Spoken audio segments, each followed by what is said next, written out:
Hey, and welcome into the Big Ten Huddle. I'm your host, JR. I've got a lot to talk about going on in the Big Ten, and we got Eric with us tonight, Eric Boggs of the OHIO podcast. Unfortunately, Zack is feeling a little bit under the weather, but we brought in the best we could possibly do. Oh, I mean the best possible replacement. We brought in Eric Boggs. Eric, how you doing tonight?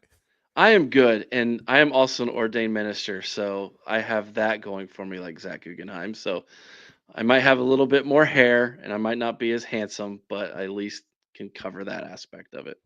There you go. There you go. Well, we will look forward to your Big Ten preaching tonight for everybody to be hearing. We got a lot to discuss tonight.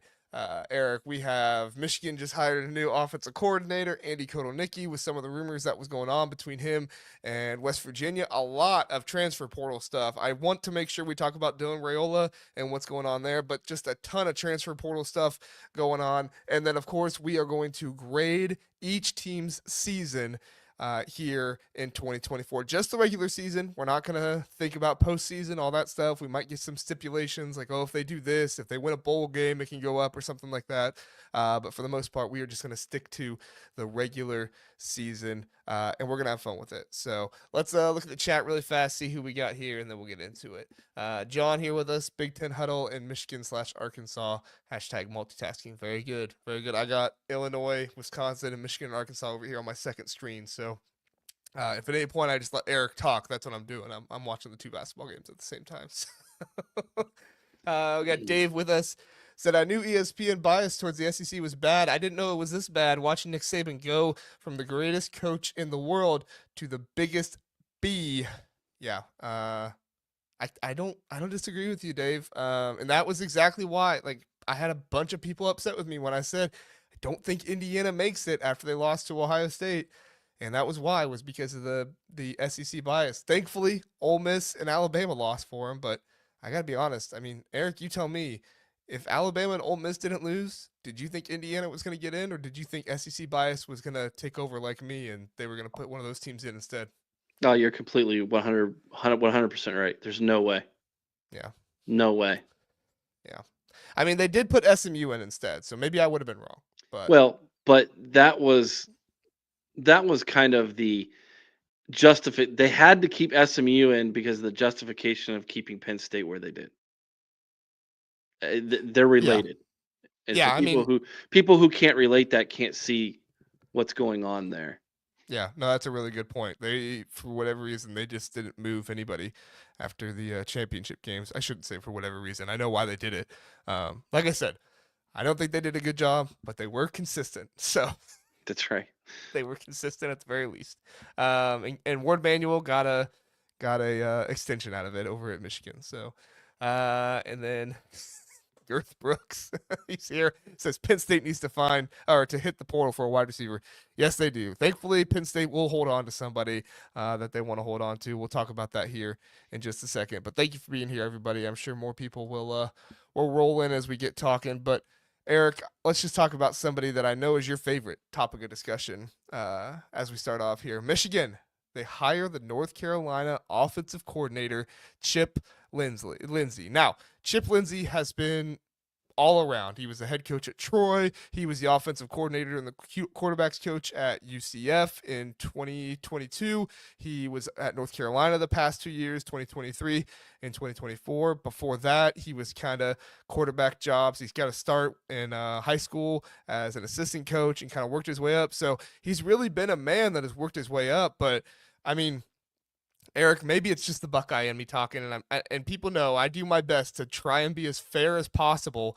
But with Sharon Moore talking about how much they want to get somebody who is really good at developing quarterbacks in there, I looked through Chip Lindsey's like past quarterbacks, John Plumlee, Drake May, who I felt like had a worse year after after going from Phil Longo to Chip Lindsey. He had kind of some different quarterbacks that came in and out when he was at Troy. I'm not seeing the kind of quarterback whisperer stuff you would kind of hope to see if you're a Michigan fan. Maybe I'm being overcritical. You tell me though, Eric. Are you seeing the like quarterback Mm, whisperer stuff that they want? this is not the splash hire I expected him to make, but it is the kind of hire that I think he likes to make because he's all about trolling Ohio State lately. I mean, he just got a quarterback with the last name Herbstreit in the class, and this guy's got the first name Chip, and his last name is a female first name, just like our offensive coordinator. So it all makes sense. He's like, if I can't steal Chip Kelly from you and be the ultimate troll, I'll get the Timu version of Chip Kelly. We'll go get Chip Lindsey. There you go. I like that. I like that. You and John made the same connection there, which I didn't even make that connection. I was just like so focused on like, look at the quarterbacks. This is why we bring you in. We pay you the big bucks, Eric. Well, see, this You, is why you bring me in for these kinds of takes. You know yeah, what I mean? yeah, exactly, exactly. I mean, we'll see how it works out. I did my very best to look and see if there was any kind of like overlap that Bryce Underwood had with Chip The only Lindsey or thing I something. knew about him was that he was the Troy head coach during COVID. That's it. Yeah. That's all I knew about him. And I think he went like 15 and 19 at Troy or something like that, which, I mean, you don't have to be a great head coach to be a good offensive coordinator. We've seen a number of really good offensive coordinators not be very good head coaches. I will not mention the Buckeyes. And so, I mean, he still could do a really good job, but I tell you, with as much as I heard, Michigan fans talking about like Dan Mullins and who's the guy down at LSU. I'm blanking on his name right now. Anyway, they were talking about him like they were talking about these big offensive coordinator splash hires, which I'd be talking about that too if I felt like I had the money that Michigan has right now. But they go out and get Chimp Lindsey, You so talking I'm about just a little Mike perplexed by Denbrock? it. No, is it Joe or something? Joe Sloan? Joe Sloan. Is that who it Okay. is? Yeah. Yeah. Because apparently Bryce Underwood really wanted to play for him. Oh, the LSU connection. That makes Yeah. sense. Yeah. Oh, that Yeah. makes sense. Yeah. Okay. Yeah. So I've not had a chance to watch any Michigan shows. I'm sure they've got some stuff they're looking at that they like. I will say I think Sharon Moore is going in the right direction here. Michigan has been a very much so run the ball type of team, which has worked for them, but unless you have kind of the makeup that you had, which was just kind of the super team 2 years ago, I don't know if that's going to work out for you. You're going to need some really good quarterback play, which JJ McCarthy did have there at the end of his career. You're going to need some really high caliber quarterback play in order to win a national championship, and especially to win the Big Ten nowadays too, with how good that's been. So, all right. Anything else on that, Eric? Before we move on? No, it's not as splash, but that doesn't necessarily mean it's not good. And that's the thing that, as right now as an Ohio State fan, who has taken his lumps the last 4 years, I reserve my judgment on this guy until I see him make terrible blunders against Ohio State in a year. Until then, I'm not going to talk much trash at all because I really can't. That's true. That's true. We cannot. Yeah, we'll see. Like I said, just doesn't seem like it. I'm not saying he couldn't do it or something. I'm sure Sharon Moore knows more about what he's doing here than I know. But yeah, we'll see. All right, Eric. So this is kind of a wild story. Yeah, Andy. this is crazy. Yeah. So Andy Kotelnicki, which I spelled his name wrong right there. I apologize. That's how I would have spelled it. Good job, JR. I thought I copy and pasted it from an article, but I guess spell check got me or something. JR says, "Well, how would Eric spell this?" Oh, he'd spell it wrong. There we go. Yeah. Um, so anyway, Andy Kotelnicki, he was in communication with West Virginia Uh-huh. after the season was, well, maybe even during the season. We don't know exactly when that communication started, but he was in communication with West Virginia. West Virginia has fired Neil Brown, and they're trying to look for a new head coach. And West Virginia really wanted to hire Andy Kotelnicki to be their new head coach. Well, Penn State is in the playoffs, and Andy Kotelnicki wants to be a part of what is going on with Penn State because he feels like Penn State has a good shot to win some games in the playoffs, which when you're playing SMU and Boise State next, I don't think you're wrong. So he essentially told West Virginia that he wasn't going to take the job and he wasn't going to shift all of his focus over to West Virginia until after the playoffs happened. I don't know what was communicated there on if he could continue to be employed by Penn State and be the offensive coordinator and what was going on with that. But essentially, Andy Kotelnicki just did not want to go full on being the West Virginia head coach until after the season was over. But West Virginia's like, hey, the portal's going on. We need coaches Hmm. hired. Like, we need you now if you're going to be the head coach. And I mean, I don't know if it's honorable. I don't know if it's smart. I don't know if it's stupid. Whatever it is, for whatever reason, Andy Kotelnicki just said, "Nope, not doing it," and it looks like they're going to move on and hire somebody else now. Eric, what's your thoughts on this I have situation? Like, yeah, I was have it a good two. move by Kotelnicki? What do you think? Yeah, I have two thoughts with this. First off, I pat him on the back and say thank you for honoring your commitment to your players. Like you ask your Yep, players to commit to your program and commit to your game plans every single week and to commit to you as a coach, and that should include the entire season. And for Penn State, that season is not complete. And so I commend him for basically telling West Virginia, look, I'm not going to step 1 foot into Morgantown until our season is completely finished. And so kudos to him. On the flip side of that, I think that this shines a light on just how awful the calendar is that the NCAA has set up. yeah, Why are we doing this? Like there's no reason that players should be leaving teams, JR, that are in the midst of playoff runs. But that's yep, exactly what's happening now. And the NCAA has no one to blame but themselves because they're the ones who set up these calendars. Same thing with early signing period. What are we doing? We just finished the regular season and now coaches are scurrying around for early signing period and they should be getting their teams ready for the postseason. Those who have winning records or are in the CFP. This is stupid. It's ridiculous. Calm down. Just calm down.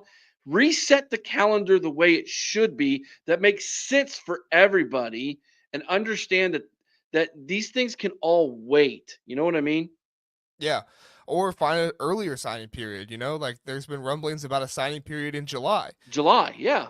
and I think Cuz that would work nothing's out going well. on in July apparently. Yeah.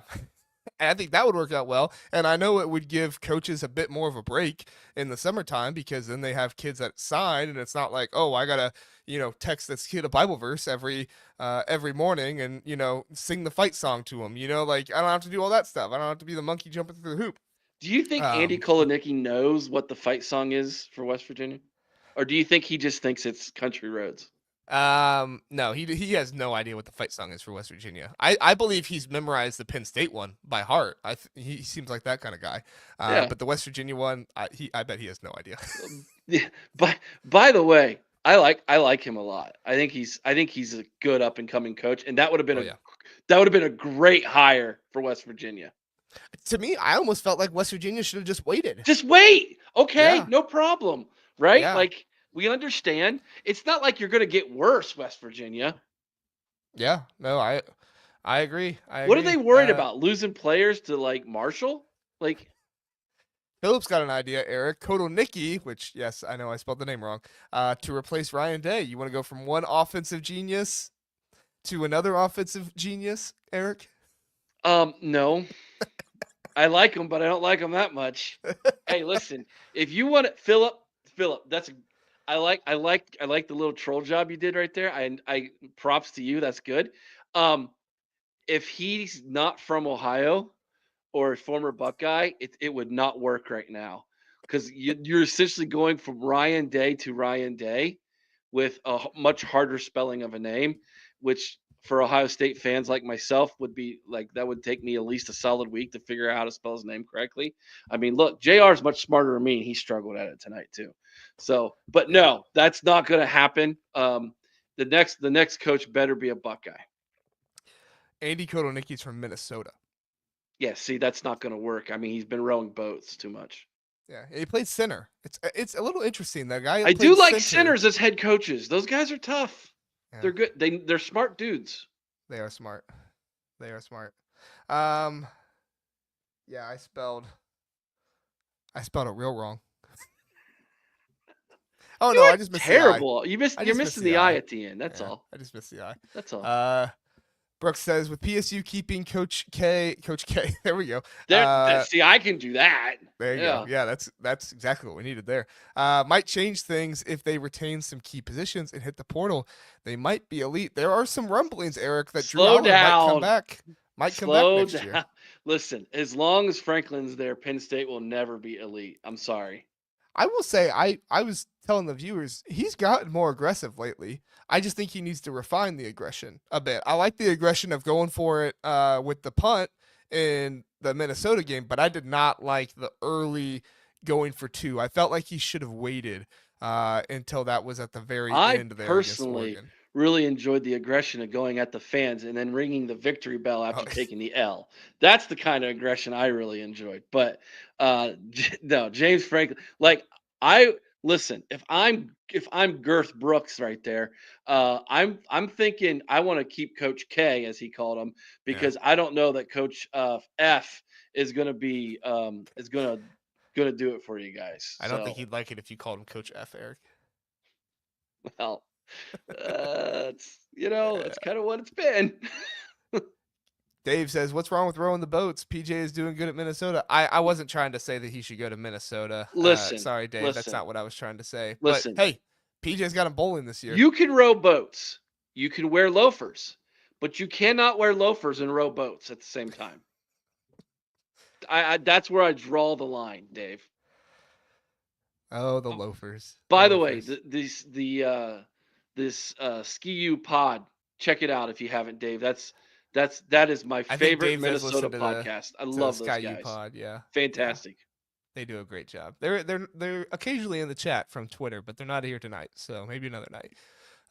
Philip says, Belichick taking the UNC job. How long before they schedule Michigan just to beat Brady's school? Uh, Belichick. I love Gonna it. going That's after him tonight. great, Philip. Belichick. Dave said he was on the channel. Okay, I didn't see when you were on there, Dave. I try to watch Sky U Pod when I can. So awesome, yeah. So Dave is well aware. I don't know. Did he take the job for sure? Yeah, I thought so. Oh well, I guess he's taking the job, but he gave them like a big long list of like demands, right? So I didn't Like know yeah, if North yeah, like Carolina. he only wants the blue M&Ms every morning. Listen, he's gonna go golfing more than he's gonna coach. Like this is like what's his name? Spurrier going to South Carolina. That's what Yeah. this is. This is a retirement gig. I'm gonna coach for a few more years, make a couple more million to pay my wife, who's the same age as my daughter, and make sure she's happy. That's all this is. Well, and it's also to get his son a head coaching job. Right. Yeah. Set him up. But I don't know that his son needed him to set him up, in all honesty. That's my thing. He was doing a good job He was, at Washington. I feel like he he would was have got a job fine. eventually. Yeah, Yeah. but I don't know. Just is what it is. It's what it is. All right, everybody, we're gonna hit a commercial really fast, and then we'll come back. We'll talk about some transfer portal buzz, some news, some rumors, all that good stuff. So we will be right back after this message. The Big Ten Huddle is brought to you by the College Huddle, the largest fan-led college sports podcast community on the internet. With contributors from 70 different schools, you will get in all kinds of analysis from all over the country. Go visit thecollegehuddle.com to find your team and read articles from all across so many fans and contributors. The College Huddle is fan-made, fan-driven, and fan-fueled. Back here on the Big Ten Huddle, we've got some portal stuff going on. Honestly, Eric, this is one of my favorite times to podcast. Are you more portal guy now than you were? Like I'm starting to transition from following recruiting, and I get a little bit more excited about portaling. I get more excited about portaling because it's instant impact, right? Exactly.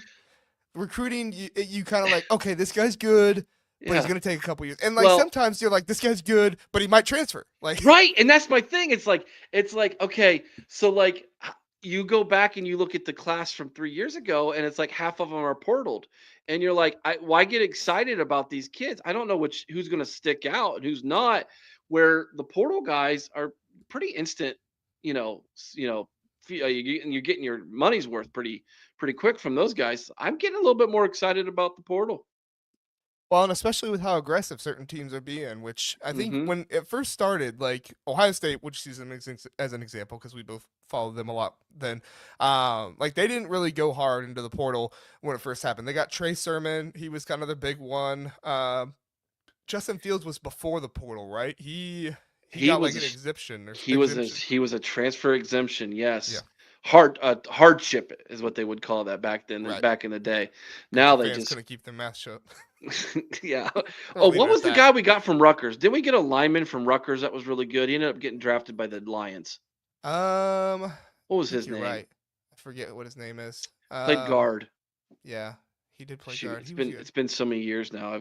Yeah. My brain's But fried. yeah, so I mean, the portal, I think it's more exciting because it does directly add to the next season. I will say it makes it nearly impossible to like predict the next season because you can have a team who was really bad, but then they did really well in the portal, and you're like, well, they must be a lot better.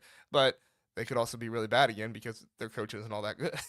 So it makes it really hard to predict how good they're going to be. But Jonah there we go. Jackson. That's Yeah. it. Jonah Jackson. Hummus Hero says, "Don't forget Vic Cutler." They did not get their money's worth. Hummus, dude. He was Louisiana, wasn't he? Yeah, Yeah, like Louisiana Monroe. It's like yeah, it was like, yeah, yeah.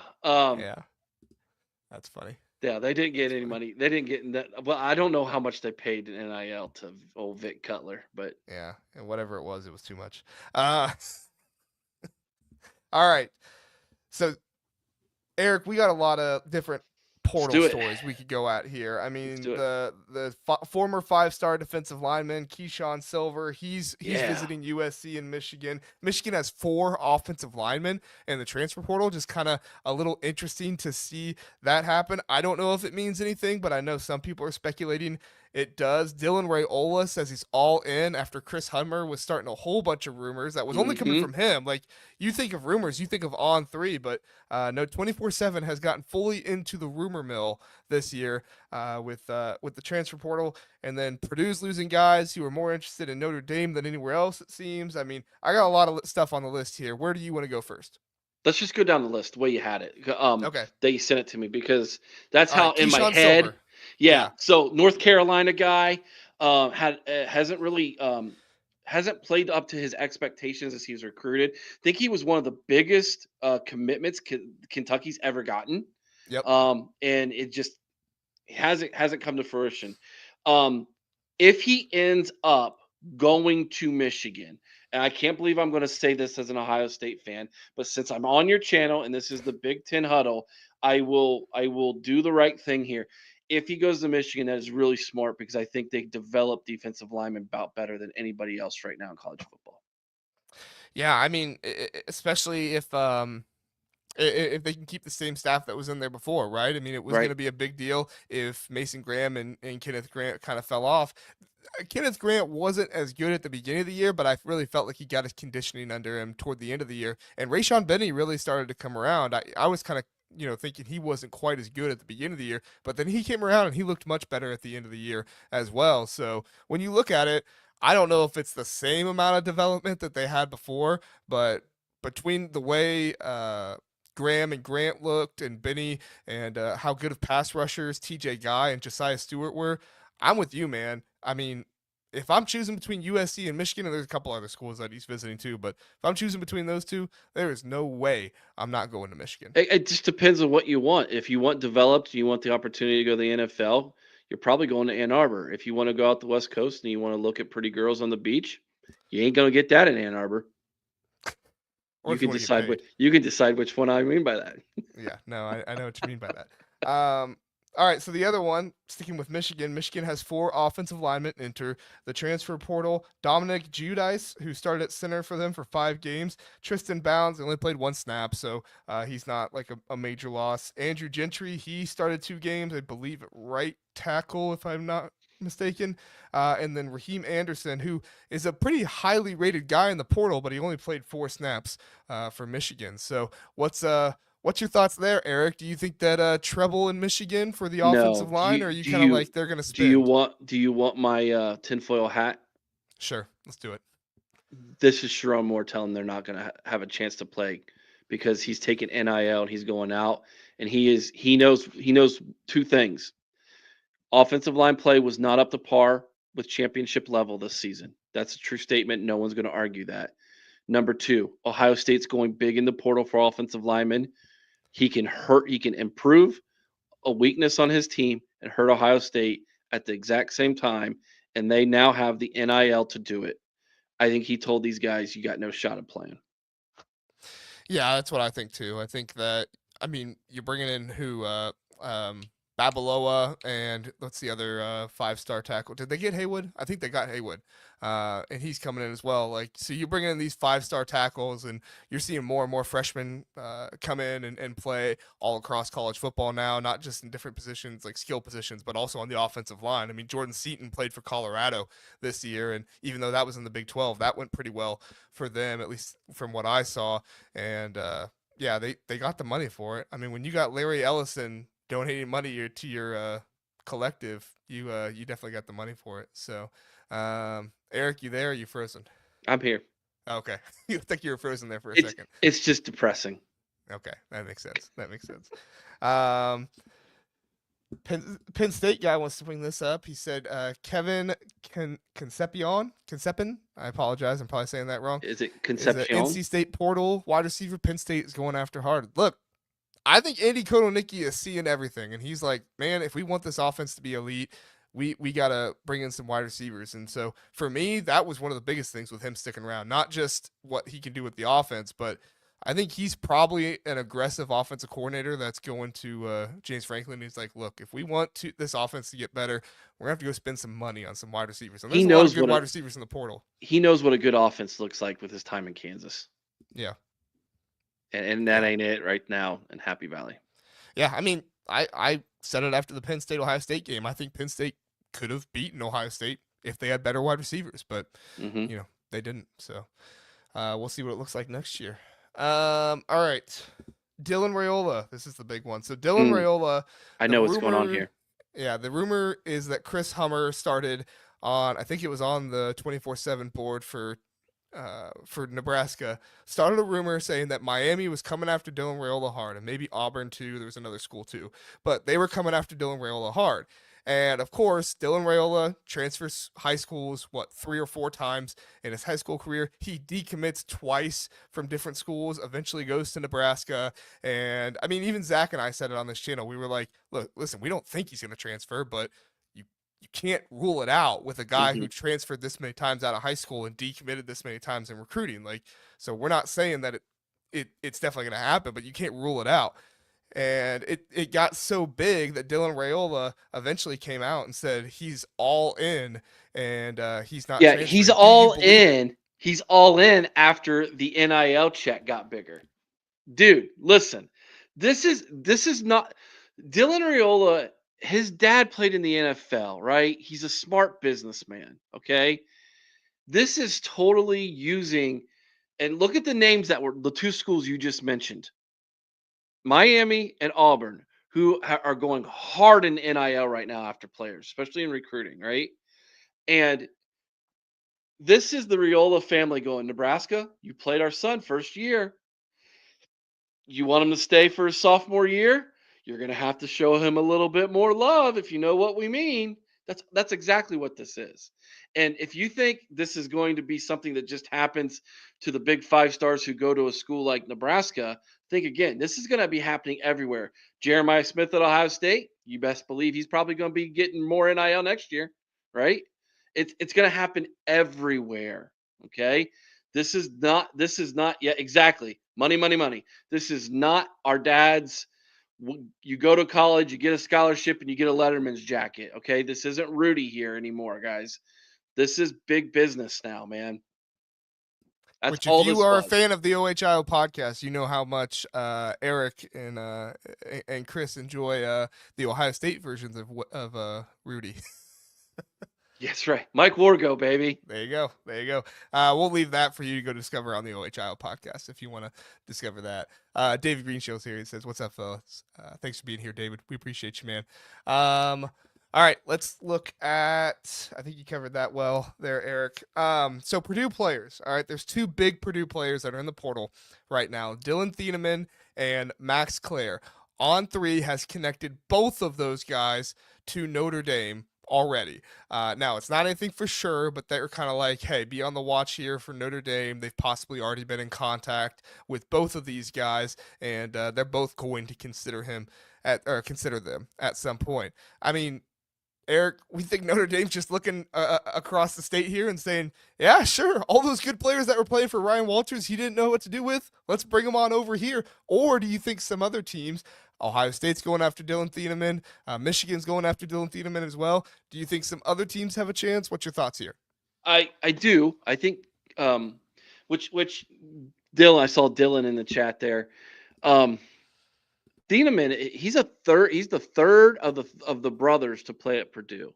I know. I This was has surprised to got see him transfer. this has got to break Purdue's heart that this guy's going to the portal, because his family bleeds Boilermaker gold and black, man. I mean, it's kind of shocking. I'm not gonna lie. I'm shocked by that. He was, I believe, the Big Ten Freshman of the Year last year. At least he was He was defensively. all American freshman his Yeah, last I mean, year. he was phenomenal. Has had a bad game against Notre Dame, by the way. A bad game against Notre Dame. But this guy is talented as could be. And if Ohio State can get him, fantastic. Throw him in the throw him in the backfield and move Caleb Downs up, baby. That's kind of how I'm looking at that. Um, so yeah, he's the one I would want as an Ohio State fan. But as far as Notre Dame just picking what's up, what's left off the carcass of Purdue, after they rolled their big drum down in there to their stadium and had their way in West Lafayette. I mean, it makes sense. It's not that far from West Lafayette to South Bend.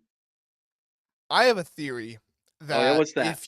if you play a team before like they have a bad season and all their players transfer, or even like a G5 team, like a group of 5 team, you identify which players did a really good job against you, and you go up to them and you be as nice as humanly possible. Like for Ohio State, after they got done playing Marshall, I would be going up to Mike Green, that defensive end that sacked Will Howard, and I would be shaking his hand. If I were Ryan Day, I'd be shaking his hand. Hey, great game, young fella, man. What a fantastic job. You've been working out. Like, oh, you look great, man. Like I'd be You've been buttering him up working out, young man.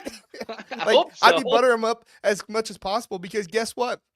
If he had a good game against you, he's probably going to have a good season the rest of the time. And if you're a bigger school, you're looking at him and saying, hey, maybe you come here. And if Notre Dame just beat uh, Purdue 66-0, you're like, hey, you know that freshman All-American they had on their team? Somebody go talk to that kid and let Yeah. him know how much, hey, just a bad game, brother. You're okay. Come to play at Notre Dame Yeah. next year. Marcus Freeman walks up to him and goes, "Hey, I look a lot like him. I'm just more handsome. I'm at a better school. You should come play for me, man." No offense there, Dylan, on Walters, but didn't go so well for you guys there.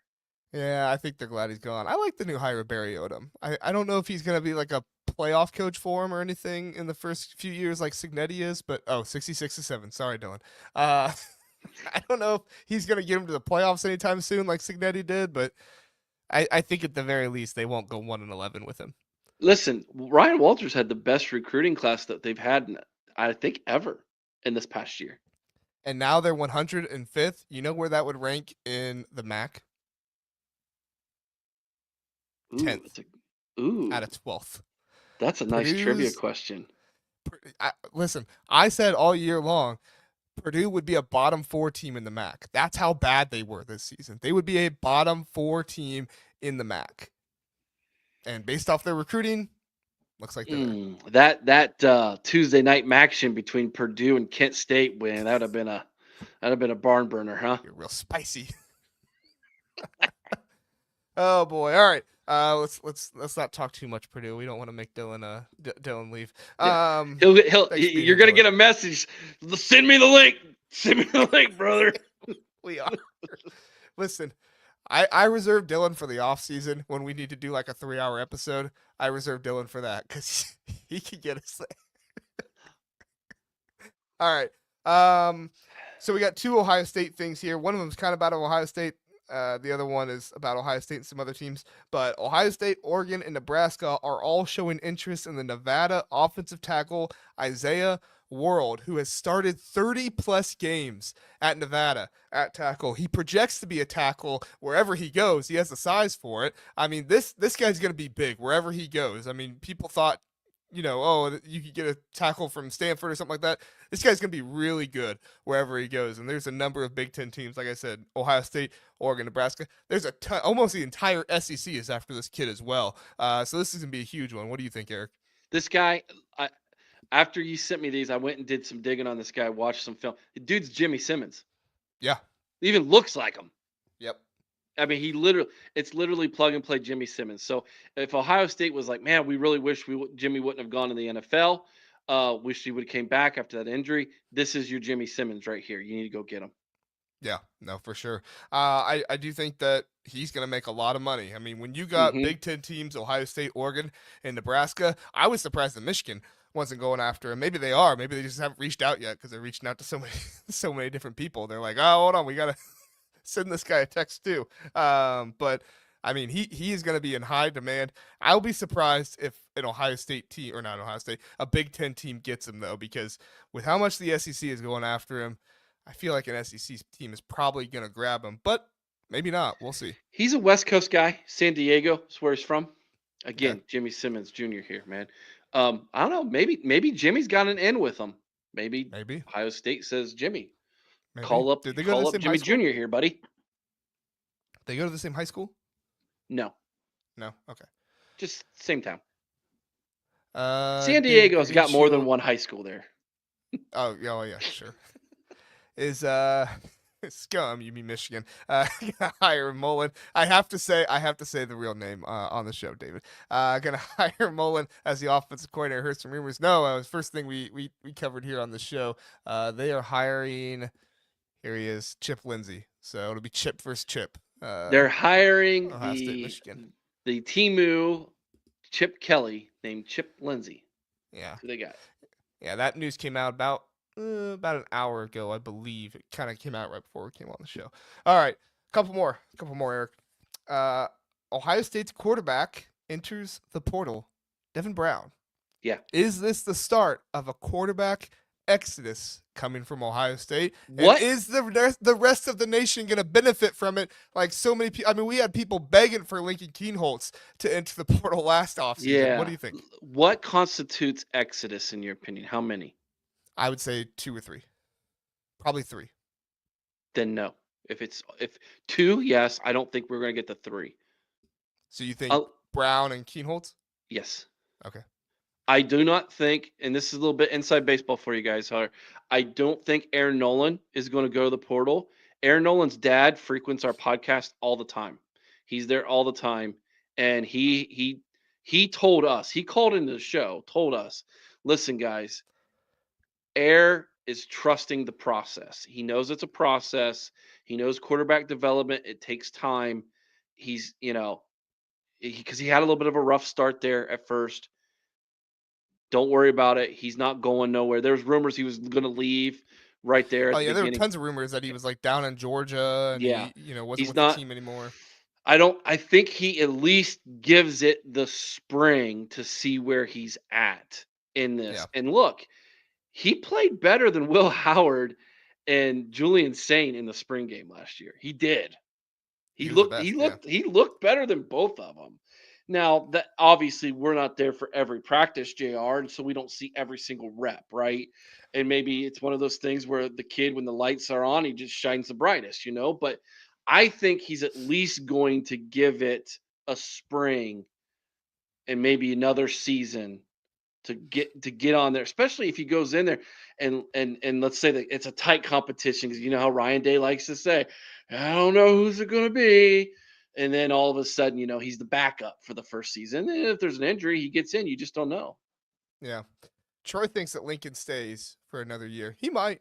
I mean, he's got the time, and I think he was baptized over the offseason, so he might really have a connection with some of the other guys. Yeah, that's true. Team and stuff. We'll see. And that's what I've been trying to tell people is you don't, because a lot of people, I had this argument with a fan on our podcast, JR, and this is a perfect segue here. Not every person who leaves your program is leaving to become a starter, and not every person who stays is has to, like, let me back up. Let's take a quarterback, for instance. Okay, let's take Lincoln Keenholz. Lincoln Keenholz might stay at Ohio State despite the fact that he gets passed over by every quarterback that comes into the room, and he's like Jaden never got it. Ballard. Yeah, he's never got a chance to play again, right? Right? But he loves the university, and he loves the fact that what he can get from the university, beside the education, offers him financial benefits that he Yeah, wouldn't get from somewhere else. There's been a lot of backup quarterbacks at Ohio State who make a really good living for themselves in Columbus, and just using the connections they have with this fan base and this yeah, with and this alumni. And so he might be looking at the bigger picture here, some of these guys, and say, you know what, I could probably go to North Dakota State and maybe become a starter, or I could stay at Ohio State, be a backup, and just really enjoy the heck out of my life with all the benefits I get from that. that's true. It's true.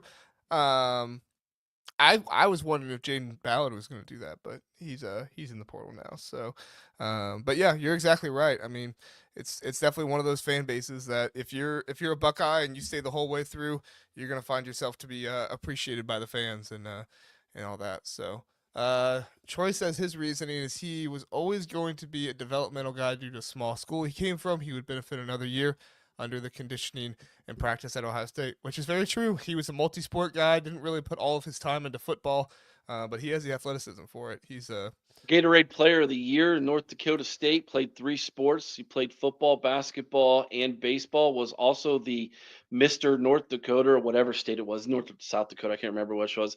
And I think baseball. yeah, Um, dude's a phenomenal athlete, right?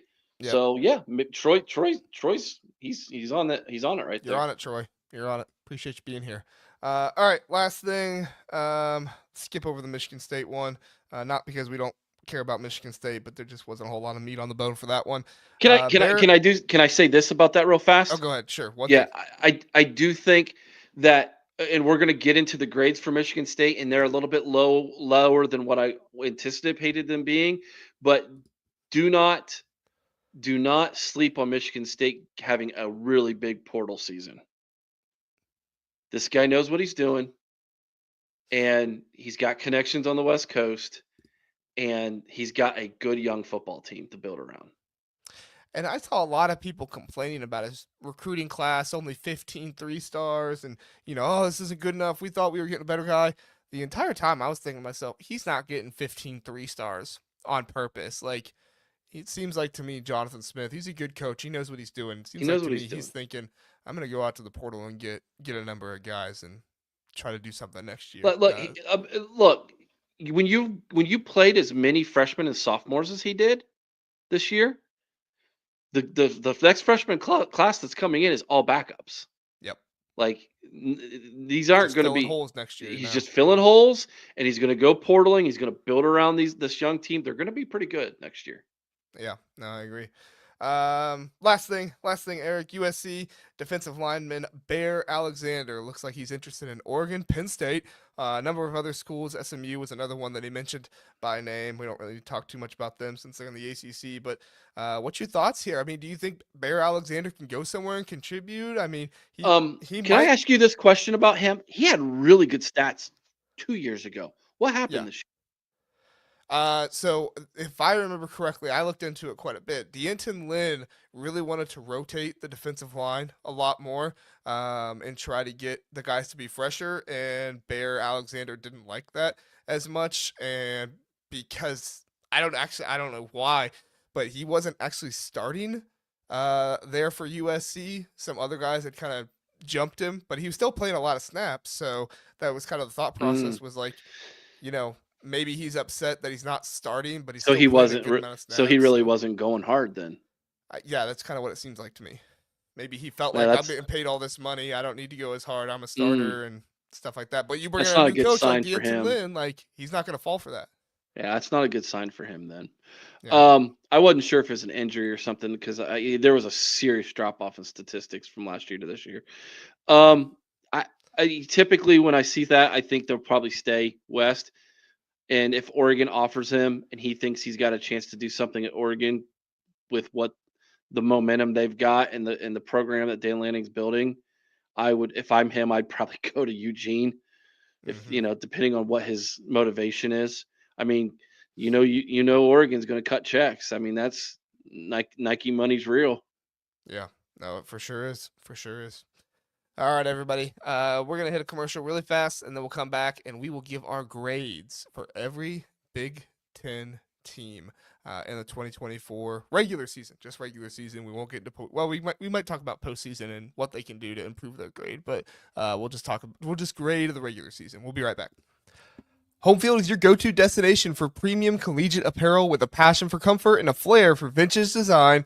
Home Field brings you gear that is comfortable and stylish. With over 150 colleges to choose from, Home Field digs deep into the archives, uncovering forgotten logos, iconic mascots, and legendary moments to create one-of-a-kind apparel. Use my code TBTH for 15% off for new customers, or use my link in the description. Back here on the Big Ten Huddle. Please do like and subscribe. It helps us out. We appreciate it. Even though Zach's not here, Zach would want you to like and subscribe. Listen, Zack told me to tell you all that if you're not subscribed to this channel, he's going to pray thunder down upon you in your life. He has that kind of power. Watch out. So you all make sure you're subscribed to this channel and you hit the thumbs up button. We wouldn't want anybody to get hurt tonight. It's the only thing saving you from YouTube crashing and you never being able to watch YouTube ever again. Yeah, that and you don't talk bad about Kirk Herbstreit like happened to us Sunday night. We don't want to talk bad about Kirk Herbstreit or his kids. He calls ESPN. They make one phone call to YouTube and they crash your show.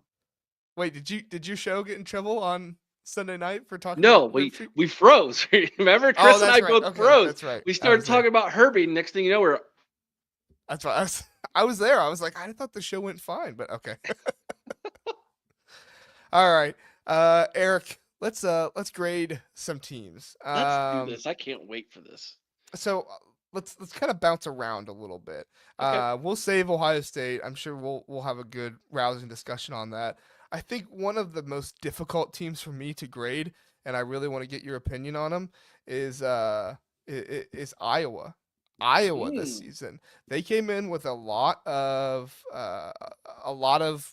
guys coming back on the defensive end. They come in with the new offensive coordinator. People are excited about that. Caleb Johnson has an amazing season, but you still only win 8 games this year. Now the win total was set at 7.5, so you did exceed that win total. Yeah. But I think Hawkeye fans were thinking this was a possible playoff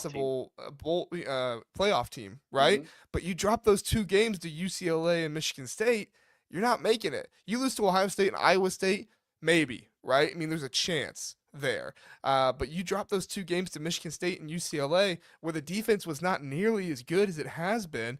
I'll give my grade in just a second, but what's your thought process here? So before I give a grade, JR, let me ask you this question, because in my head, here's how I'm doing it.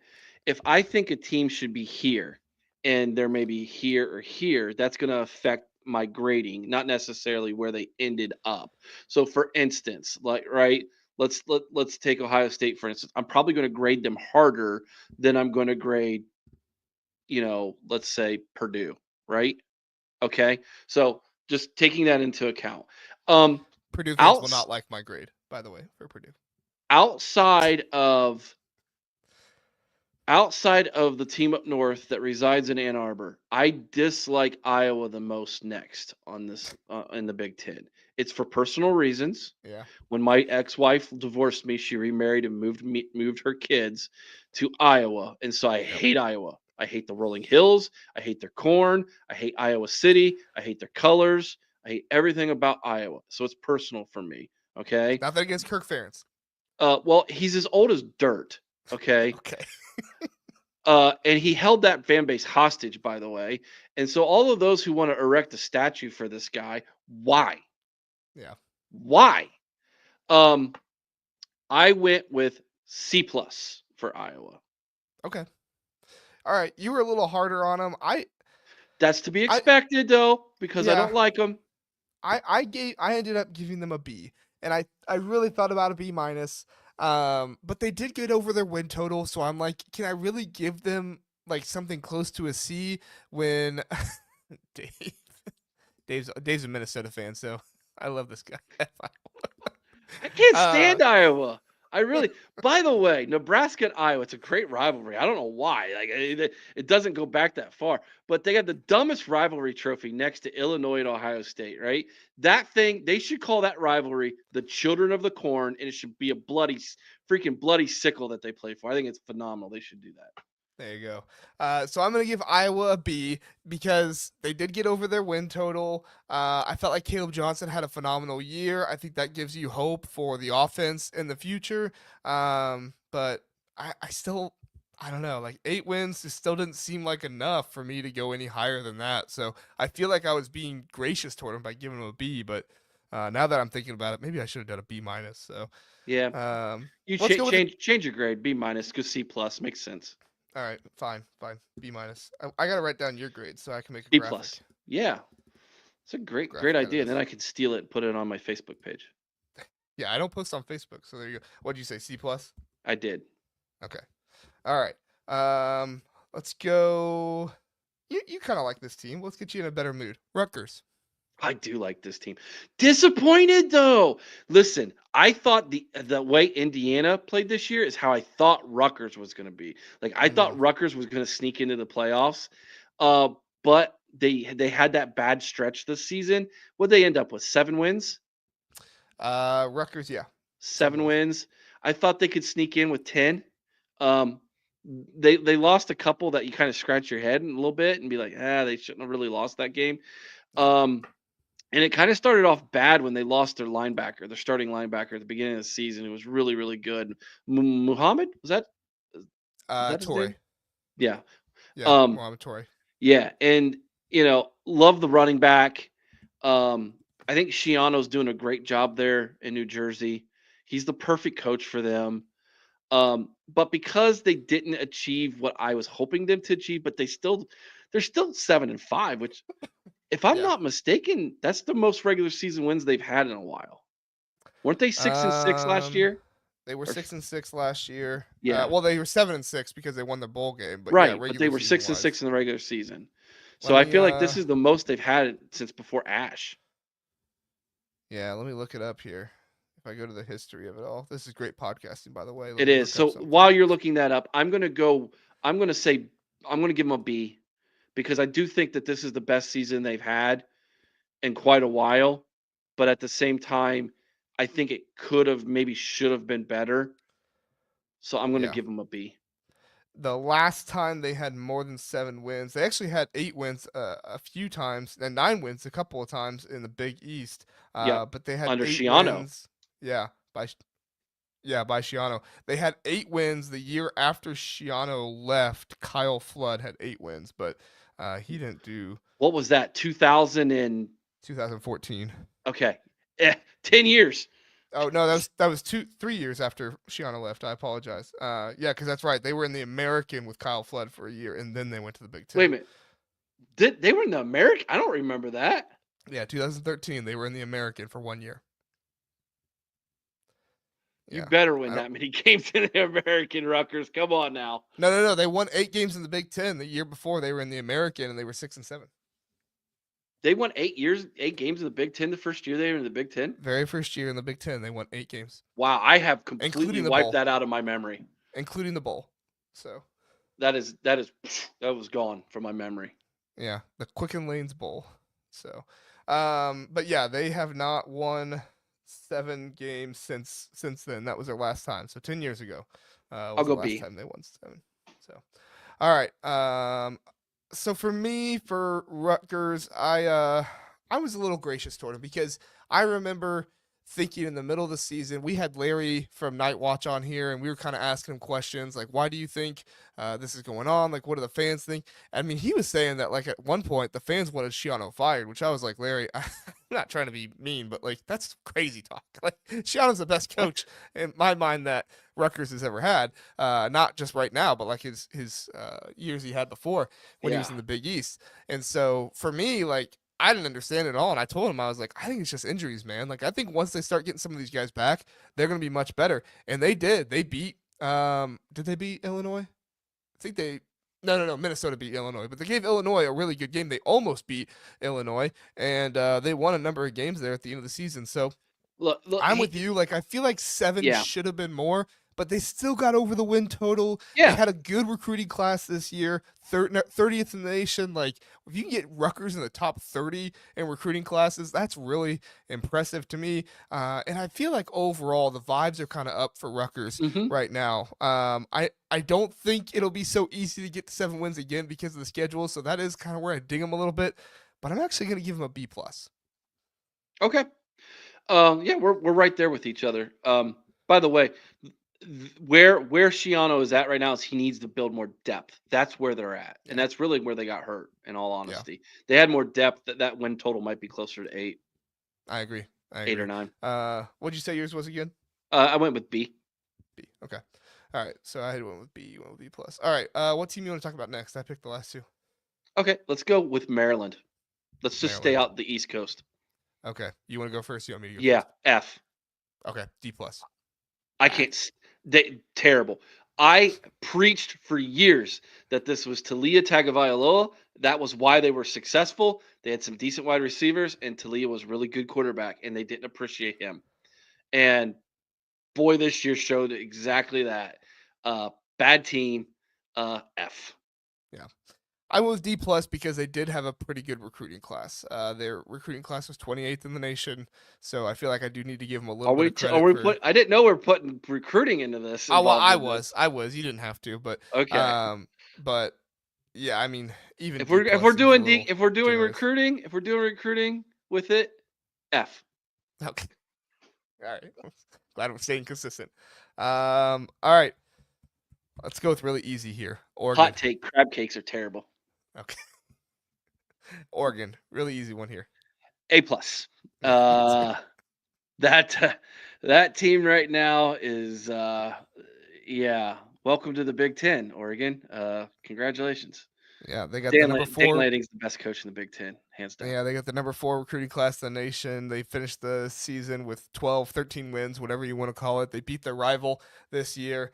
Beat both their rivals. Yeah, I went with only the I'm protected counting us. rivals on my I went with only the protected rivals on my little sheet here because Okay. I didn't want to be unfair, and so Penn State didn't beat the rival, but they also didn't lose to the rival because they're Yeah. our rival. Which I don't know how Penn State fans feel about that. Penn I've never State asked. views us as their rival. Yeah, which I know you view Penn State as a rival too. I do, because I'm Yeah, old school. Yeah. yeah. Some Ohio State fans do. All right. Let's just do Penn State now. Yep. Big Ten championship teams. Hmm. You go first on this one. Go ahead. A minus. I did the same. I think they actually maybe overachieved a little bit, possibly, but at the I mean, their same win total time, was 9.5, and they won 11 games. So yeah. But it, you know, the only team they really played was Ohio State and I mean, yeah, Oregon. but they And they they lost they could have both. lost to Minnesota. They could have lost to USC. Like, They could have, but they shouldn't. right? But that's what I'm saying. Like, they shouldn't, and they didn't, even though it was close. And so at the end of the day, they still end with a good win total of 11 wins. And I think Are we for me, really you're going to feeling live in good. this? Are we really going to live in this world, Jr.? Speaking of Penn State, and I know you got a lot of Penn State people here. Are we really going to live in this world where they get dog walked every year by Ohio State or Michigan, who whenever when they play them, Oregon now, and somehow might get further in the college football playoff than both of us somehow, maybe? Because I mean, you want to talk about just being like when the bracket comes out and you're a Penn State fan, man, like you guys got to be doing cartwheels when you saw that thing, man. Home game against SMU and then Boise, like you know you got a better roster than Boise. Yeah. I'm I not mean, I saying will they're say, like, better they coach, were but they only lost by a touchdown to both Ohio State and Oregon. So, I I don't know. I yeah, don't think they dog got dog walked was walked. probably a little bit too aggressive there. Yeah, Sorry.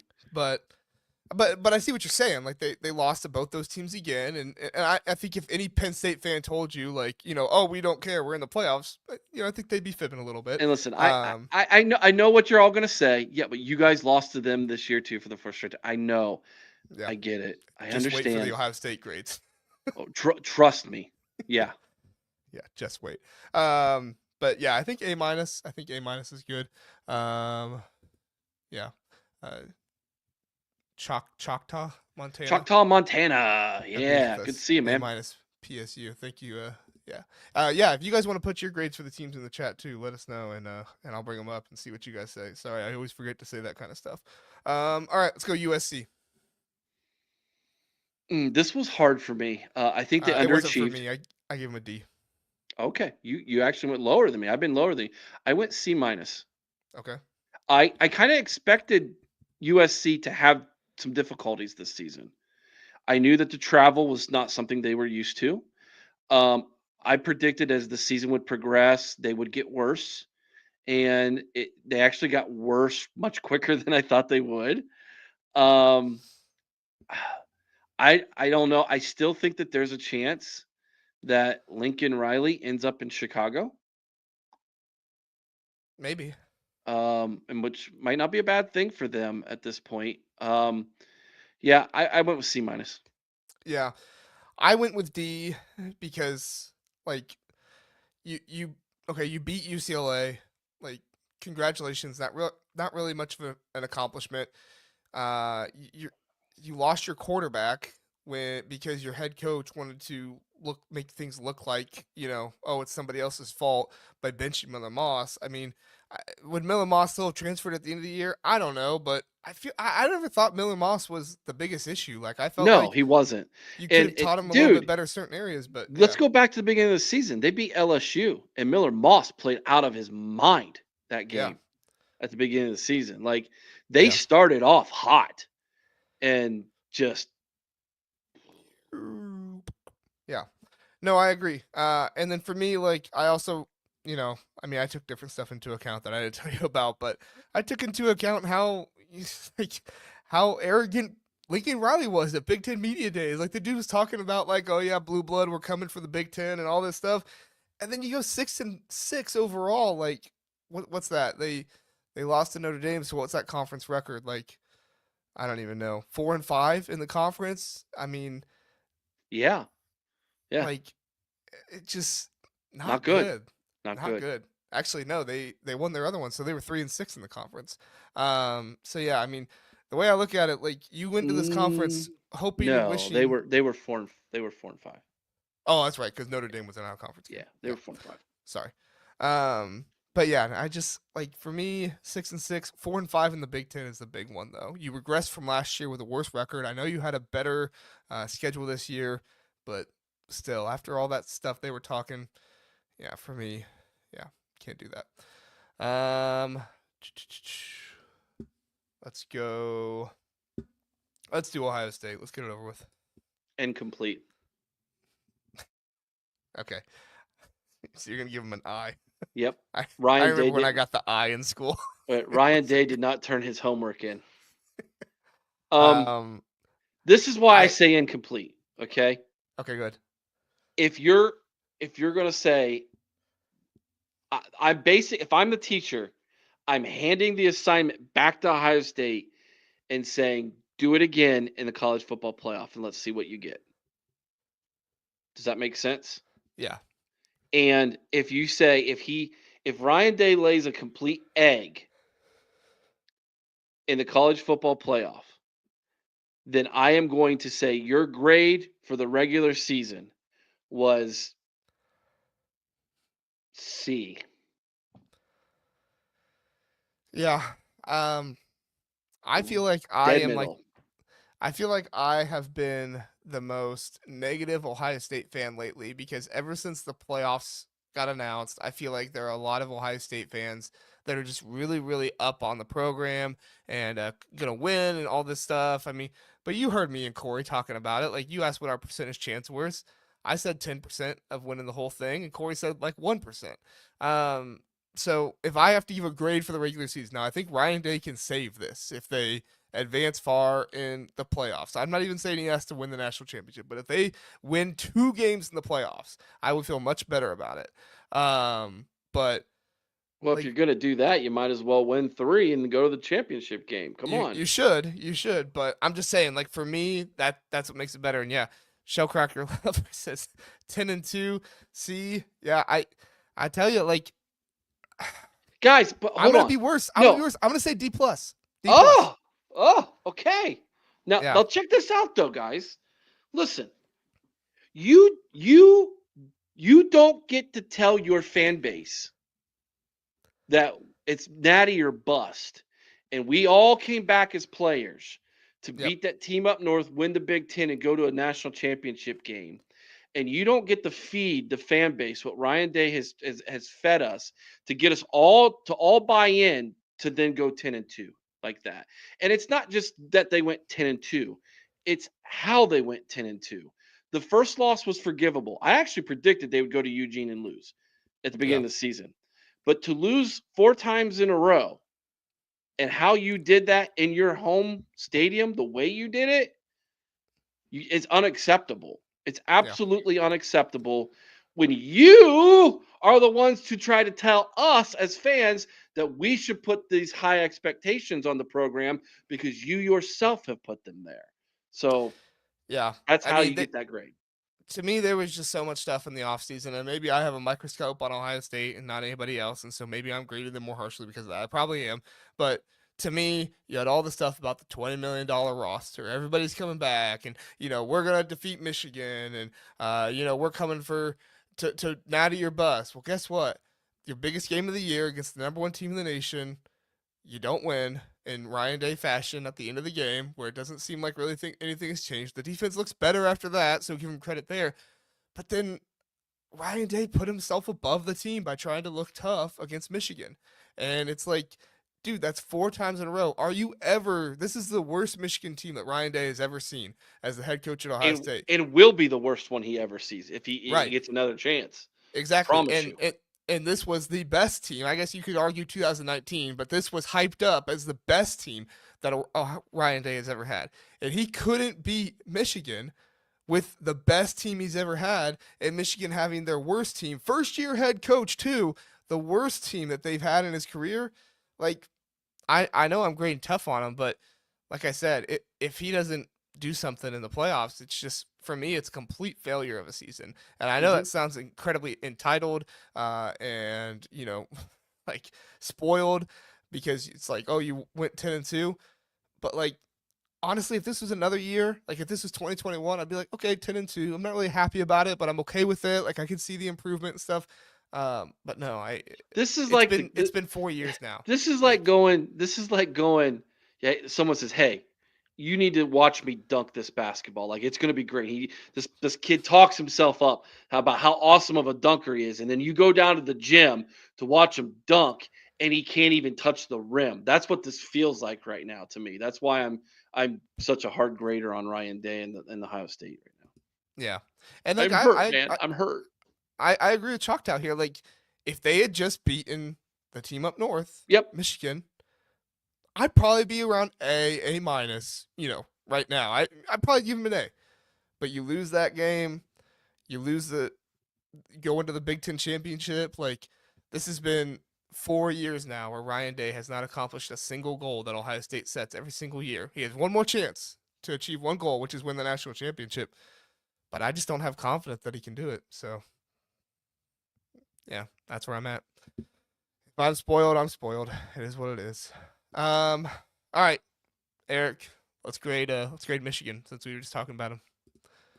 I will give Michigan, for me, a C plus. Now, I know they only won 7 games. I know their win total was set at 9.5, but you got Bryce Underwood. You have a top 10 recruiting class. You you got all this money, which I don't even know if that should really factor into it, but the vibes are pretty high right now. And you just delivered one of the worst losses in Ohio State history, right? I'm not gonna say it's the worst because I know that other people in the 90s and stuff like that with Cooper and that stuff. I'm sure you'd have thoughts on that, Eric. But like, I'm not gonna say it's the worst, but it's one of the worst losses, and you get to brag about that on and on and on. And guess what? Even if Ohio State does win the Natty, you can still say, "But you didn't beat Michigan." Yep. You see all this gray on my chin? That's because I'm reliving the John Cooper 90s right now, currently. That's what's going on right here. Okay. Um, Now I'm going to give them a C plus, and it's one better than Ohio State because they beat us. And but I will say this: the reason why I'm not going B or higher for these guys is because I had to hear all off season at the beginning of the season from their fan base about how good they were going to be this year, and that they were going to play bully ball and they were going to win at least 9 or 10 games. And I said, nah, I don't think you guys are as good as you think you are, and I was right about that. So C plus. Yeah, I mean, I'm not giving them, I'm not giving them a B or something like that. They still underachieved expectations. They were expecting to be a playoff team. That was their expectations. So still down from that, but overall, I just think everything around the season. You won 7 games, man. If they beat Alabama, they're gonna be really, they're gonna be really happy. I don't think they will. That's gonna be a really tough game, but That game means absolutely nothing. I yeah, mean, I mean, it's just one of those games at the end of the season where, like, if you win, you're feeling good about your team because most likely some of the backups played well, and you're looking forward. It's like USC last year, right? When Miller Moss threw 6 touchdown passes, yeah, like it didn't mean anything, but it made you feel really good about Miller Moss for next season. yep. Which So apparently was fool's gold. So I, maybe, like I said, I don't think he was the problem. So all right, so you said it incomplete, but overall was a C for Ohio State if you're just doing yeah, the regular season. Okay, yeah. all right. If you're gonna make me give you a letter grade for your graphic, there, I know how that goes. I appreciate that. I appreciate that. Oh boy, we still got a lot more to do. Let's do Purdue. Do we want to go rapid fire a little bit? Yeah, we can still go a little bit, but yeah, a little bit more rapid fire. Uh, So this is Purdue, this is this is a total F, yeah. and that explains everything right there about that entire tenure for Ryan Yeah. Walters. I thought about like maybe giving them a D because they did How? fire Ryan Walters. Like Oh, okay. you like they were talking about giving him a third season. Like I mean they were legitimately thinking about it. And it's Buyout like, dude, tough the guy there, the guy's got less than $10 million buyout. Just fire him. But yeah, at the end of the day, I was like, I don't think I should take into account if they fired their coach or if they lost their coach or not. So yeah, F. Like I said, 105th recruiting class. That would be 10th best in the MAC. The MAC. Yeah, not good. Minnesota. I gave Minnesota a B plus. I That's liked exactly what I was Minnesota's gonna say. season. They had a win B total of plus. 4.5. Yeah, they had a win total of 4.5. They won 7 games. They beat USC. They give a You know really good what? You're game talking to me Penn into an State. A minus. Am I? A little The only bit. reason I didn't give them an A minus is because I did feel like there were a number of really close games that they could have won that just makes Well, makes you think. I just saw this from Dave. I think he's talking about Purdue minus C. Never seen anybody give a minus C before. I like that, Dave. But for me, it was if you would have won one more of those close games, either okay. North Carolina, Penn State, Yeah, something like yeah. The that. North Carolina game was disappointing because you should have won that one. I'll go B Yeah, plus. yeah. So I went B plus. All right. Where you want to go next? Oh, let's go Wisconsin. All right, Wisconsin. Luke Fickle. Uh, people are down on the Badgers right now. Eric, what's your grade? I'm gonna go with a C minus, and it's because it could be lower, but I'm going to go ahead and grade them on a curve. Losing your quarterback like you did was hard, but here's my prediction: if Ryan Day gets fired, Luke Fickle is going to be your defensive coordinator at Ohio State, Not the head coach. not the head coach, defensive coordinator. Okay. All right. You said C minus. Yep. I went D minus. Woo! I don't care that you lost your quarterback. You lost your quarterback last year, and you sucked then too. And you knew Braden Locke wasn't it, and you still rolled in with him as your backup quarterback. And I feel justified in saying this because I know Wisconsin fans, and I know Wisconsin fans are really down on what's going on right now. But the way you ended the season too, you don't make a bowl, you get blown out by. I mean, it's not blown out. Like you scored 25 points against Nebraska, so it wasn't the worst thing ever. But you essentially got blown out by Minnesota, 24-7 in that game. You go 0 for 2 against your rivals all season. Your bowl streak is cut. Like that's something that really matters to Wisconsin. All right. D plus, D plus. All Okay, D right. plus. I talked you into it. You talk. All right. I just really like Fick, man. He's one of my dudes. I do too. I want him to do well, but yeah, I just I mean, I want him if to. I'm grading on the season, it just did not go I well want for him him to this come year. back to Ohio State and be the defensive coordinator for the rest of his career. I mean, Jim Knowles might win the Broyles Award this year. He might. So, yeah. Um, let's see. Sorry, Chad. I'm not engaging as much right now because we're kind of getting rapid fire a little bit. Easy one here. Indiana. A+. Same. Google it. I thought about A because they didn't beat Ohio State, but vibes still seem to be Dude, up they really haven't high. beat Ohio State in 29 and Or I straight, shouldn't say 30 straight because games. So it's like they weren't close with Ohio State. Like if it was like a 1 or 2 score game, maybe. But yeah, I think you're still really, really happy if you're an Indiana fan. So A+. you're ecstatic, man. A+. Yeah. Yeah. All right. Michigan State. I went straight C. Straight C. Their win total was 5.5. They win 5 games. I did think the win over Iowa was good. So that's beneficial for them. I think Aiden Childs kind of, made some things better, but because the recruiting class wasn't very good, I did do a C-. But if he does really well in the portal, he might flip that. He might get a C+ or something like that. So we'll see. But all right, C- for me, C for you. I'm sorry. What'd you say on Minnesota? You said B+. Yeah. Okay, I forgot to write that one down. Northwestern. I went D because you just came off having Coach of the Year. You just came off winning 8 games with the bowl game, and you come out this year. You only win 4 games. You have quarterback issues. You're trying to figure stuff out. You brought in Mike Wright. Mike Wright didn't go well for you, so you go to Jack Lausch, which Jack Lausch looked better, but he also looked really bad at times. And you're thinking, oh, maybe things are looking a little bit better because David Braun brings his own staff in and stuff. David Braun's arguing with his offensive coordinator on the sidelines, and things just don't look great there. So, Northwestern, I still think David Braun's a good coach. He can get them to, I think, bowl eligible next year. But this year, their win total was 5.5, and they only won 4 games. So I'm gonna give them a D. It's a D. Yeah. All right, UCLA. I gave UCLA a C. Because I felt like this is kind of what you thought UCLA was going to be. Yeah, they were 5.5. I went B-, man. You gave B-? Okay. Yeah, they talk me into B- then. At the talk beginning at the beginning of the season, during the Big Ten media days, we got informed that UCLA is also in Los Angeles. That's true. And by the end of the season, everybody knew UCLA was in Los Angeles. I mean, come on. They were better than I thought they were going to be. Let's be honest. Yeah, I mean, I did think Eric Bieniemy was not as good as you had hoped. He looked a little bit better there at times, but you get an offensive coordinator from the NFL, you think that's going to go a little bit better. It did not. Yeah, but look at what he was dealing with, man. That right, roster. I'll be nice. Depleted. I'll go C+. You talked me into it. All right. Rob33 says, as a hardcore Michigan man, OSU under Tress and Urban was just straight out tough teams and played that way. Do we miss them. Rob, I'm curious, what would you grade the Michigan season? Do you agree with us in C+, or would you go higher because of the Bryce Underwood stuff? I'm curious your thoughts, Rob. We'll get back to that in a second if he answers. Illinois, Eric. Yeah, this one's a B+. Okay, I give him an A. Really?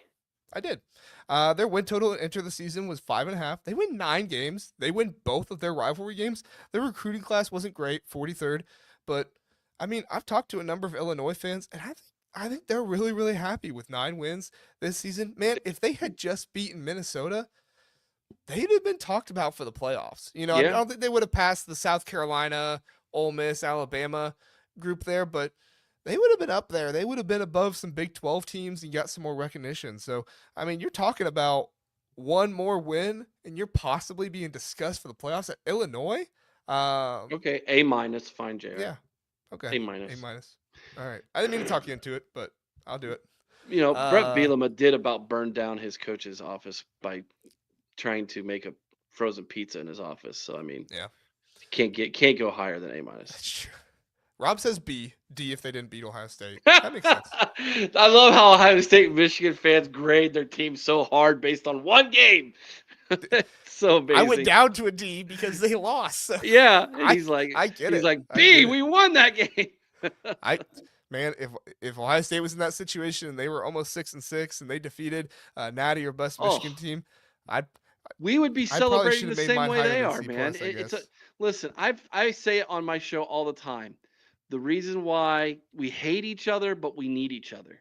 Oh yeah, We it's would great for recruiting. It's great for recognition. we would Um, not be neither program would be who they are without the other one. And the quicker people admit that, the more I think it lessens the sting a little bit. yeah, yeah. It still stings though. It does. It lessens it though. I'm still Still hurting. hurts. Okay, we don't need to go into my depression. Okay, Nebraska. You want me to go first? You want to go first? Yeah, this is the hardest one for me. Okay, I'll go One of first. I them. feel pretty confident in this one. I give them a B. They made the bowl game. I mean, they literally rushed the field when they made the bowl game. So I feel really good about that. This wasn't a situation where you had like a Tyler Van Dyke or somebody, and like you're like, oh no, what are we gonna do next year for quarterback? Like you got Dylan Raiola, and Dylan Raiola. I mean, he didn't look phenomenal for you know, a freshman quarterback. Like DJ Lagway looked better, stuff like that, but I mean, he still played well enough to keep the job all season, and Matt Rule seems to really be invested in him. And so, as far as I'm concerned, I'll go with a B. They did lose their game to Iowa, so maybe I should have put them down a little bit more because of that. But Yeah, let's go. I I'm going B minus. okay, Um, if you talk to the common fan guys, man, they had talked themselves into possibly being a 9-win team. And Choctaw agrees with you. I think at the beginning of the season, you really thought that was going to happen too, right? They started what 5 and 5-1, 0, 4-1. wasn't it? Wasn't it? Weren't they 5 and No, they 0? lost to Illinois, so they were 4 they were 4 and 1. either 4-1 or five and And one. then I they can't. went on they won. I thought they had 5 wins and they went on like a big time losing streak. Indiana, Ohio State, etc. Yeah, And they lost to UCLA at one as well. yeah. So B minus. Yeah. No, that makes sense. All right. I'll go with B. You go with B minus. I'll be a little bit more up there. All right. Our last one, Eric. And I feel like this one is pretty straightforward, but Washington, 7.5 win total. They only win 6 games. They do lose to Oregon, but they do go undefeated at home. So anybody that watched them at home this season, they got to see a win. And the recruiting class was better than I expected. 23rd best recruiting class in the nation. That is good for, I think that's 5th in the Big Ten. I think Fish is a good coach. I think he is too. I just don't know how long he sticks around. Really. 7th in the Big Ten because Nebraska was 22nd. Well, he just bounces everywhere, man. So where are you? I'm curious. B minus? I actually went C minus because they were so Ooh. under their win total, and I think they had talked themselves after that Michigan win. They had talked themselves into like, oh, we could win seven games, but I mean, they lost to UCLA on the road. You know, C plus. Let's give him a C plus. okay. We meet in the middle. We're C. Yep. That works. So, all right.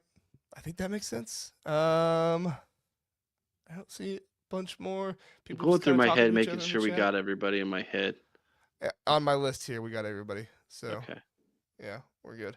So just to reiterate the grades really fast, we went with Indiana, Oregon had A pluses. Illinois,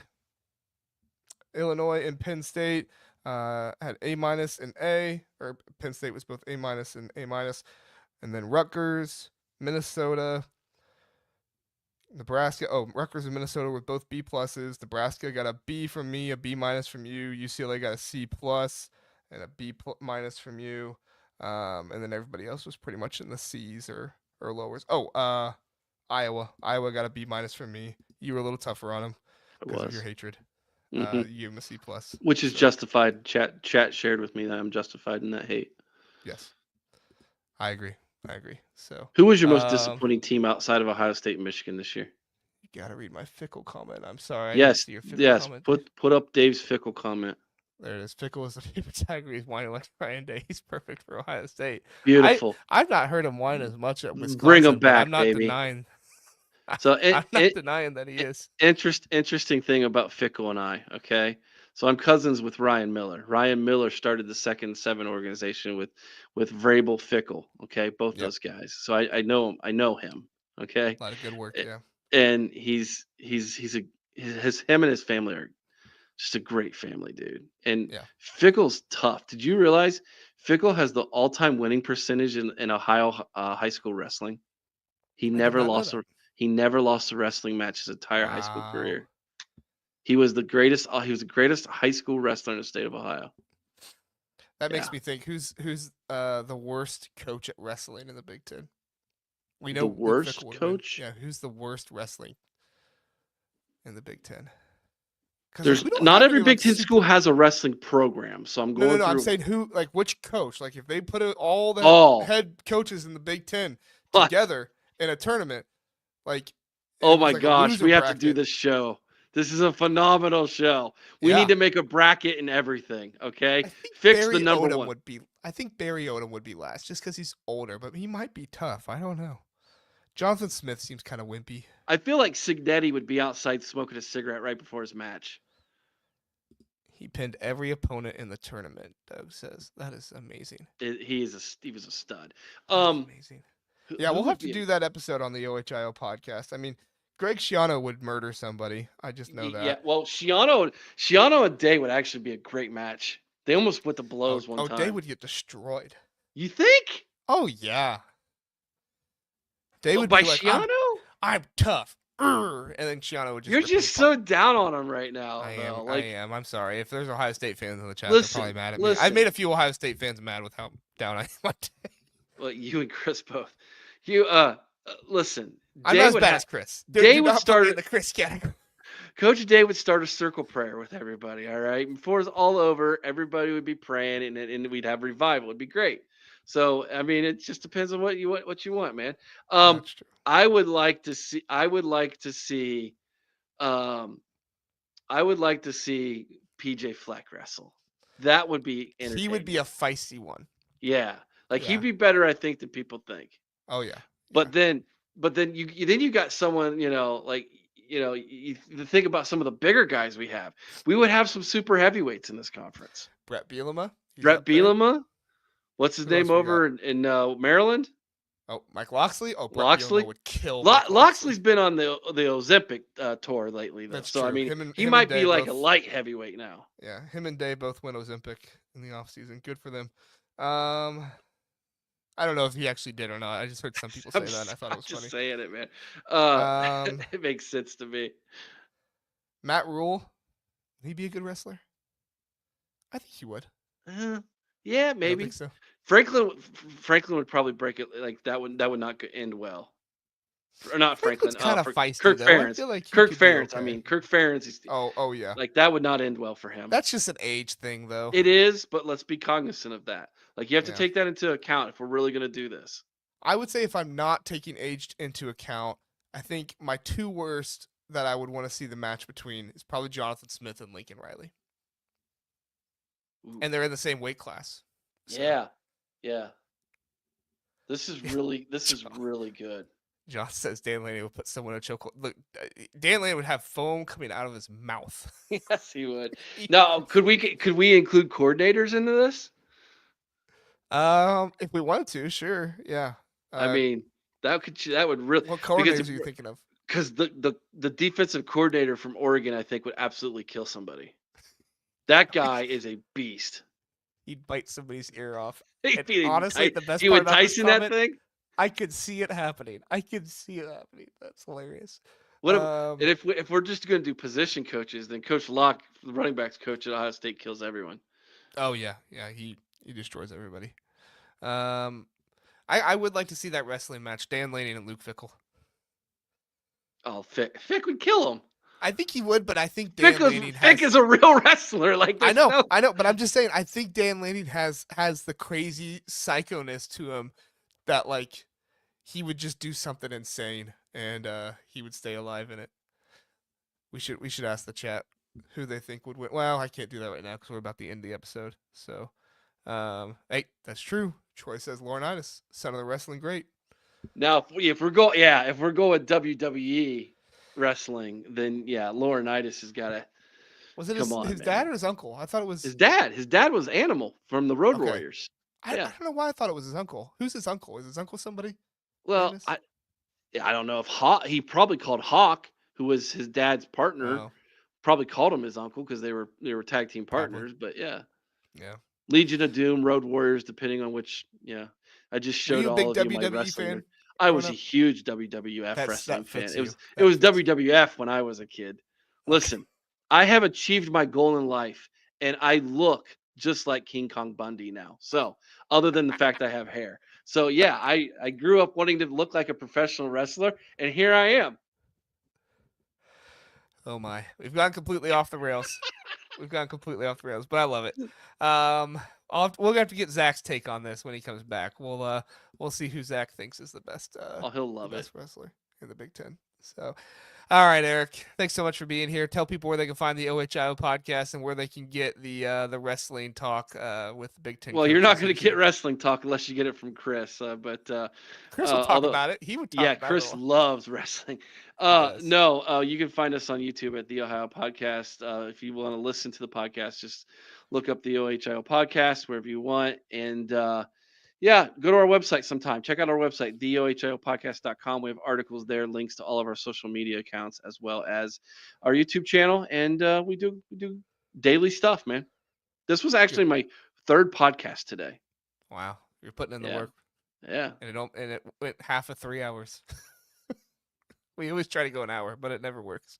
Um, Dave says Mr. Perfect, Ric Flair, George the Animal Steel are all from Minnesota. I did not As know that. well as Laurinaitis. As well as Lord Ice. That's Yeah. correct. Yeah, Mm-hmm. Yeah. So that's crazy. Minnesota was a giant wrestling territory for a long time. So back before WWF took over. Yeah. Does Minnesota Minnesota. have a really good wrestling program? Yeah. Oh yeah. Yeah. Is it okay? I I know mean, Penn State and Iowa and stuff, but Minnesota, Iowa were both really, really good, and Oklahoma State for a long okay. time. Iowa State, Ohio State's gotten up there now. Penn Well, they State's had the now, really good. They had the really good dude. What was it, Kyle? yeah, I who forget what won his the last name is. Olympics, and then yeah, Yeah, he was crazy. yeah, he was phenomenal. But Penn State's kind of running the roost right now in Yeah. wrestling. But I listen to some of the Locked On podcasts every now and then if I run out of stuff, just to hear a little bit of more Big Ten stuff. And the Penn State podcast for Locked On, they are by far the podcast that talks the most about wrestling. oh yeah, well it's yeah, they're dominating the sport right now in the Big Ten, and the Yeah. Big Ten is far and away in wrestling. It's far and away the best conference. It's not even close. Oh By the yeah. way, Big Ten is also the best conference in girls volleyball. Like Oh yeah. I mean it. Nebraska, Wisconsin, Ohio State is a pretty good team, don't they? Yeah, they're all right. I Okay, say they that in built their that top big. 25, but I'm like, yeah, they're all Yeah. right. You know. They built that big facility, so I thought. Yeah, Uh, yeah. I'm sure there's other ones I'm just not mentioning. I think UCLA. Do they? Oh yeah. Or By the USC? way, did you know UCLA and USC both have beach volleyball teams? I mean, Highly it makes recommend sense. highly recommend watching that, fellas. There you go. Get your tips. Get your tips on beach volleyball here. And you say I don't. who's better? I don't know. It's all I can say is the viewer wins. There you go. I don't think. I think there's probably half, if not more, of the Big Ten that probably doesn't have beach volleyball. I would say I think Rutgers should have it, shouldn't when they? we acquired UCLA and USC, we acquired our only beach volleyball team in the whole conference. There's nobody else in the Big Oh, Ten playing beach volleyball. Dave is right. Boise State had that punk rock girl that was awesome at beach volleyball, and I think she Really? played on the regular volleyball team too. Did you Oh see yeah, her? I didn't know she played beach volleyball. Boise's got beach volleyball. What beach are they playing volleyball at in You can Boise, find Idaho? sand up there. You can find sand What? up in Idaho. Well, if that's Big the case, why sandbox. doesn't Michigan have a beach volleyball team? Because I guess Because they they have got the hockey. Sleeping Bear sand dunes. They got hockey. Which, by the way, Michigan not doing so well in the basketball game. They did really well in the first half, but they've kind of fallen off here. Arkansas is a good team though. Yeah, what do you got for Ohio State Auburn this Saturday? Is it not going to be good? Not good. I predicted a 90-78 win for Auburn. What do you think? I mean, 12 points. they did really well with small ball against Rutgers, and so I did feel They better played they about played that. great again. After that Maryland game, dude, that give I me was listen- anything after that Maryland game. I was listening to Bardo Media a little bit, and he was saying he thought that Ohio State was still kind of reeling from that Pitt loss. They kind of That let that makes stay in sense. their It makes heads. sense. But they got Bradshaw back with the program. Doesn't mean he's playing yet. Yeah, he's not playing yet. They need him. They need him in the lineup. Yeah. Oh, sorry. I put up Rob's. I meant to put up John's. Not that I don't want to get your comment, Rob. I just meant to put because John was saying Aaron Bradshaw. Yeah. Yeah, he's back with the team, but I don't think he's. I don't think he's being allowed to play yet. I was under the impression he wasn't going to come back at all. So just the fact that he's Yeah. with the team again makes me feel better. But And this is following the the investigation. investigation. So obviously they didn't find enough to keep him off the team. But I I'm don't wondering know. if it's kind of like the. I mean, we don't know a whole lot about it, but the Illinois player last year, Oh yeah. Terrence Shannon Mm-hmm. Jr. I'm wondering if maybe there's going to be something with that, but I don't think Ohio State will keep him out all season if they don't find anything. So we'll see. I And don't we know. I just don't know turned if this enough into a can happen. basketball podcast, and I apologize. That's okay. We'll talk basketball Thursday night. Come back here Thursday night. Have Burke from Often Daunted over here with us. Oh, We'll be talking some Indiana basketball and everything else. Indiana got their big win last night over Minnesota, their very first conference game of the season. And we'll for sure talk about the games tonight of Illinois, Wisconsin, and Michigan, Arkansas. We'll talk about all those things too. So come back and join us, everybody. We appreciate you being here. Have a good one.